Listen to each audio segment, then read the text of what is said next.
ડભોઈ વધતા તાપમાન સાથે ઉનાળુ સાધનોના ભાવમાં 20% ઉછાળો.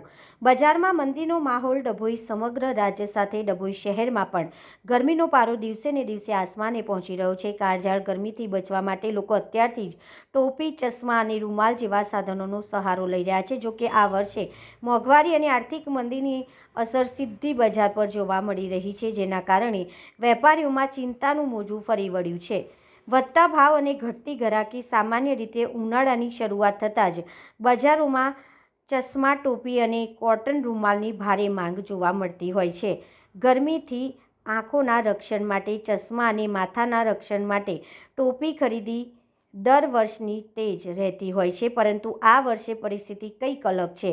ગત વર્ષની સરખામણીએ આ વર્ષે દરેક વસ્તુ અંદાજિત 20%નો વધારો નોંધાયો છે. વેચાણમાં ઘટાડો જોવા મળી રહ્યો છે. ભાવ વધારા અને આર્થિક મંદીના કારણે ગ્રાહકોની ભીડ બજારમાં ઓછી જોવા મળી રહી છે.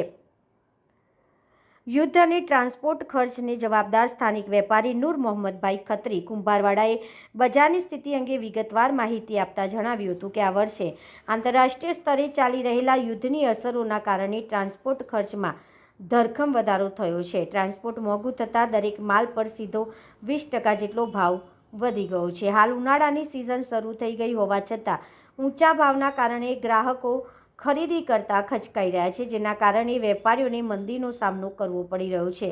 લોકોની સ્થિતિ એક તરફ આકરો તાપ અને બીજી તરફ મોંઘવારી. સામાન્ય જનતા માટે આ ઉનાળો આકરો સાબિત થઈ રહ્યો છે.